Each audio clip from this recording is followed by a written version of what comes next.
नमस्कार दोस्तों। आपका स्वागत करता हूं आप ही यूट्यूब चैनल में।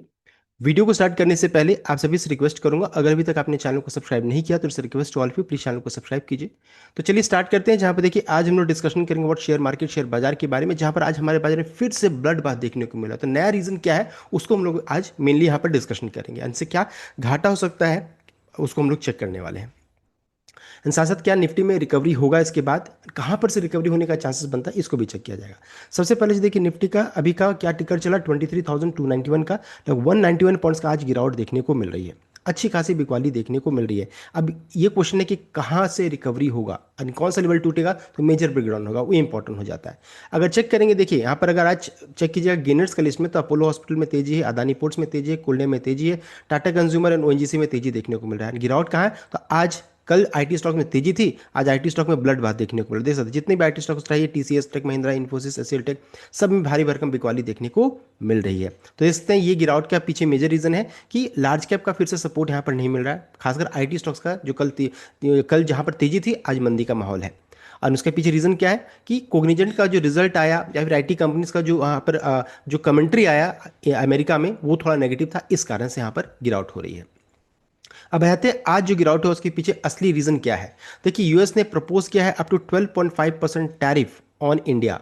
देख सकते हैं तो प्रपोज किया है up to 12.5% tariff on India, 59 other economics over force labour. तो फोर्स लेबर से हम लोग जो यहाँ पर काम करा रहे हैं उसके कारण इनका कहना है कि हम लोग आपको आपके ऊपर इंडिया के ऊपर 12.5% टैरिफ लगाएंगे। यहाँ पर ये है। सो office of United states trade representative, ये देखिए यूएस टीआर का जो रहता है फुल फॉर्म है, उन्होंने प्रपोज किया additional tariff of up to 12.5% on import from 60 economy. तो 60 कंट्रीज जो रहता है उसके ऊपर ये लग रहा है, इंक्लूडिंग मेजर पार्टनर जैसे कि India, China, European union and Japan के ऊपर में। The move follow 60 separate investigation launched under section 301 of the Trade Act of 1974. USTR ने conclude that these economies have created unlevel playing field for American workers by failing to effectively block or enforce ban on goods made with forced labor. इनका कहना है कि हम लोग India में force labour का use करते हैं, यानी कि जैसे चाइल्ड को भी यूज़ करते हैं, बच्चों को भी यूज़ किया जाता है, साथ साथ फोर्सली लेबर को यूज़ किया जाता है ताकि हम लोगों का जो सामान जो रहेगा वो सस्ता रहेगा और फिर अमेरिका में जब बेचेंगे तो ज़्यादा प्रॉफिट कमाएंगे। इनका ये कहना है। तो अनलेवल प्लेइंग यहाँ पर होता है और इसका बेनिफिट अमेरिकन वर्कर्स को नहीं मिल रहा है। American workers by failing to effectively block और enforce ban on goods made with force labour. The key details of propose tariff structure, इसका आप अगर चेक करेंगे तो 10% टैरिफ, देखिए टू टायर टैरिफ यहाँ पर है।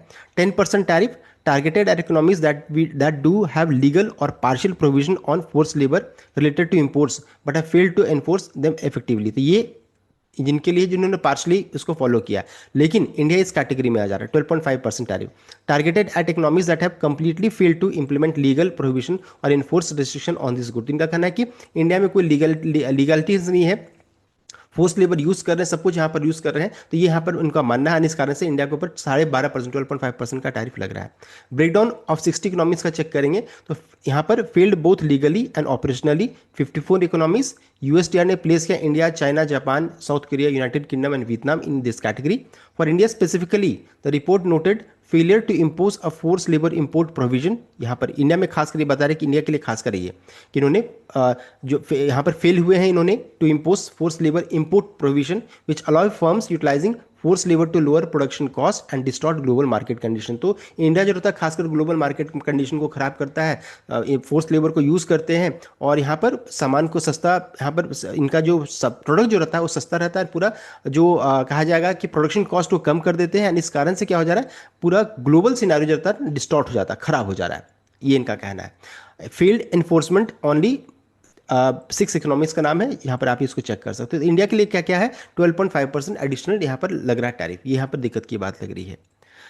नेक्स्ट स्टेप क्या है, अब यहाँ पर क्या हो सकता है। तो proposed major act is a massive expansion of US trade enforcement on labour and supply chain transparency, particularly targeting industries like textile, solar equipment, electronics and mining. देखिए ये चार की सेक्टर के लिए बहुत ही बैड न्यूज़ है, इस चीज़ को ध्यान दीजिएगा। Especially reduced rate mechanism is being considered for certain textile and apparel imports, though detail on which countries qualify remain unannounced.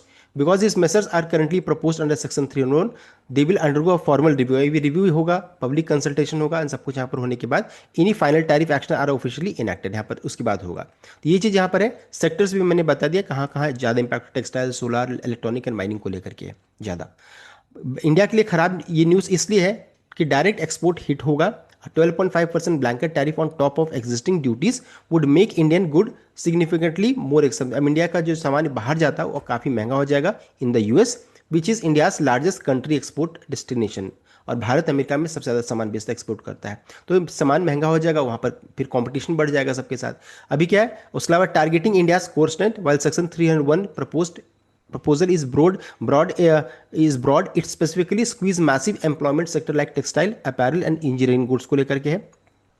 Worst category level यहाँ पर दिया गया है, US group of India into 12.5% tariff alongside China and South Korea for failing to have legal ban importing force labour good. India has vehemently denied this allegation calling them unilateral and unfair, यहाँ पर माना जा रहा है। तो India की तरफ से भी अपडेट आ रहा है कि ये गलत एलिगेशन हमारे ऊपर लग रहा है। देखिए हम लोगों ने डिटेल वे में चेक कर लिया किस कारण से बाजार में गिरावट हो रही है, क्या यूएस की तरफ से अभी अपडेट आया टैरिफ को लेकर के, वो हम लोगों ने डिस्कस कर लिया।